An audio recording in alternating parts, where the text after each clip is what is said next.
Victor Wembanyama has looked incredible to begin his NBA career. Outstanding on defense, all kinds of crazy moves and fluidity offensively. However, did hit a little bit of a bump in the road against the Clippers. Let's take a look at exactly what happened here against LA. Now, of course, the biggest weakness for Wembanyama when he came into the league was everybody's talking about how he was going to deal with physicality at the NBA level, getting pushed off his spot, being so skinny, even though he's so tall at 7'4". And the Clippers are notorious for playing really small against these big guys. They like to do like the Marcus Smart versus Kristaps Porzingis style of defense against these really tall, skinny guys. And you can see here, all Robert Covington is trying to do is get Victor Wembanyama off of his spot. Ideally, when Wembanyama comes off this baseline out of bounds, a little middle screen here by Vassell, he wants to kind of curl towards the guy with the ball here. He wants to kind of end up right in this spot. He's going to end up way off of where he actually wants to be. It actually ends up popping out and catching it all the way out here. The play is designed for him to get the ball closer to the basket, make it an easier attempt for him, and Robert Covington just bumps him again, then he has to catch the ball all the way out here. Now, the nice thing about being Victor Wembanyama is he still has all of the offensive skill to still create a bucket here. That is a crazy good left-hand finish, uses the body control to get around him. Might have traveled right there. Actually, probably almost 100% did travel, but in the NBA, they don't call those. That's fine. Still a great move from him, but this is the kind of stuff that Wembanyama is going to see all year long. Robert Covington's like 6'7", 6'8", but he's going to be physical. He's going to try and get him off his spot, and the further away from the rim you can get him, the better chance you have. Even there on that initial move, you can see Covington really trying to bump Wembanyama. See how much he's like leaning away? His center of gravity and just where his weight is going to be difficult for him to deal with guys playing this physical again, and that like Marcus Smart kind of role. Obviously, it ends up working out for him with the bucket, but this is something that we saw all night long from the Clippers. Robert Covington played against Wemby a ton in this game, and they were trying to be as physical as possible. You could pretty easily, honestly, call foul there if you wanted to. They didn't, and at that point, the Clippers are going to use that to their advantage the rest of the game. This is another example here. They're going to try and get Wemby on a little post up, and honestly, I don't really mind how far away he catches this ball. This is Zubac on him now, really trying to push him away from the rim, same thing that Covington did. I don't mind where he catches it. You'd like it to be a little bit deeper, but he's just not going to have the strength to get Zubac down towards the rim, and if he does start pushing him around, could easily be an offensive foul. So I'm fine with where the catch is, because he wants to use his quickness and his offensive skill to get around Zubac, and he does that. He gets around him, but again, this is the same kind of situation. Wemby, when he begins this drive, would like to get towards the rim as quickly as possible, but Zubac is able to get physical, push him to the side, and then there's rim protection there as well. Everything you can do to push Wembanyama to get into his midsection and negate the length advantage that he has, teams are going to try and do, and that's exactly what the Clippers did, whether it was with Covington or in this case, again, this is the right decision. You want to try and take the big guy off the dribble. You got plenty of space over here. He thinks he can get all the way to the rim, and the quickness is there.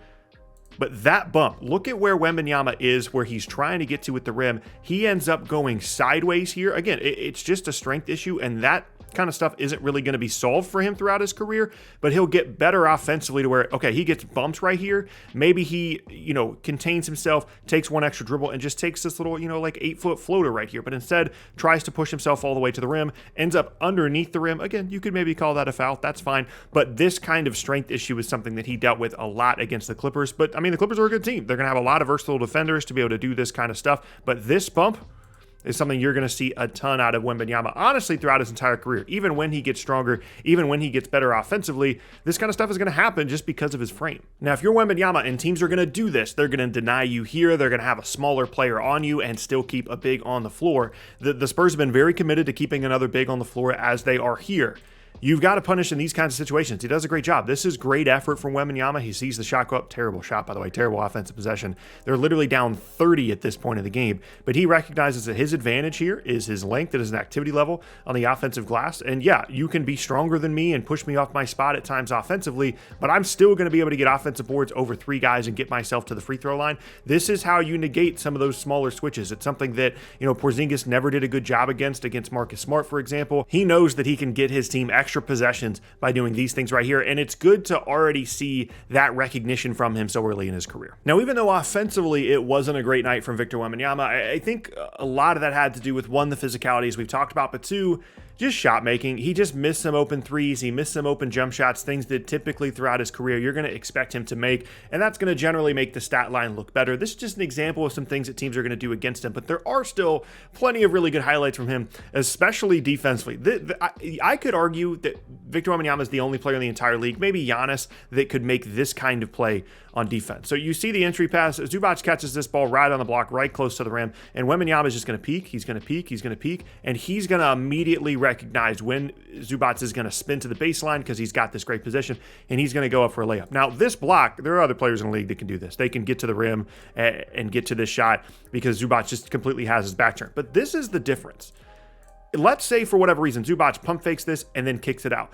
Wemby's guy is up here, and he's still going to be able to get there even if that happens. So he gets the block. Obviously, they get out in transition. They're running. He's still going to be able to get to Robert Covington in any of these scenarios. He takes up so much ground because of how much length that he has that even if Zubac passes it here, even if he passes it here, in any scenario, Wemby is still going to be able to get back and still contest this shot. And that, I think, is one of the reasons why they want to have another big out there, because they want someone guarding Zubac so that Wemby's basically guarding all three of these guys right here because of his length. And obviously reads the play correctly, gets the block, they're out in transition, but there's more to it than just a block on this play, and it shows the level of versatility he's going to be able to bring to the floor. And this is one of those moves I talked about earlier as well. It wasn't all bad offensively for Wemby. Earlier, when he kind of got bumped off his spot by Zubac because he was trying to force his way to one particular spot, these are the kind of moves you can use to counter that. If you've got someone being really physical on you, just get lateral, get a little bit of space, and there's a little 8-foot baseline floater for Wemby. Like, he's going to make a lot of these, and Robert Covington might as well not even be there. His hand is literally at the rim, and Covington's not even off the ground yet. So I think a lot of times these guys that are skinnier end up trying to be too physical to try and like prove themselves, when really, if a guy's leverage is this much towards your midsection, just spin off of it and go and get yourself an easy look. It's easier for Wemby because he's so skilled offensively and because his arms are so long and he's got such great length. It's easier for him than other guys. But I like that he's not trying to just back down Robert Covington and prove, that he's bigger than he is. You're skinny. You're always going to be skinny. That's just the way your frame is. And Wemby's been like that, I would assume, his entire life. And so he's not going to try and, go out of his what he does well and start trying to back down Robert Covington, who's got a much better, base and center of gravity. Nice little baseline spin move here, and that's an easy bucket. These are the kinds of things you want to continue to see from him throughout the season. And so ultimately, yes, people are going to look at this stat line and say that, Wembanyama didn't play particularly well, and that the Clippers, found the recipe to shutting him down. I don't think that's true at all. It was a good game by the Clippers. They were very physical with him, and overall, the game got away from San Antonio so quickly. But there's still so many positives here from Wemby, and he's still someone that I cannot wait to see how he continues to grow and develop. But this is the kind of game that illustrates some points that I've made in previous videos where offensively it's going to look a little bit rough at times if the jump shot isn't falling. The defense stuff, the length, the ability to cover so much ground, rim protection, guarding on the perimeter, recovery, all that stuff is going to be there for him every single game. But sometimes his frame is just going to limit him in terms of what he is going to be able to do on the offensive end of the floor, and that's okay. He's learning to grow and develop. And what I like is that he's showing a lot of the signs of someone that isn't, going to get frustrated with those kinds of things, but he's going to learn the game. He's going to figure out other ways to use his frame to his advantage, whether it be on the offensive glass, whether it be getting a little bit more space on his 1-2 dribble moves. And it doesn't look like someone that is just trying to prove themselves as a skinnier player. Wemby is going to be incredible. This was a tough game for the Clippers, and they played against him well, but I see absolutely no signs of someone that's going to all of a sudden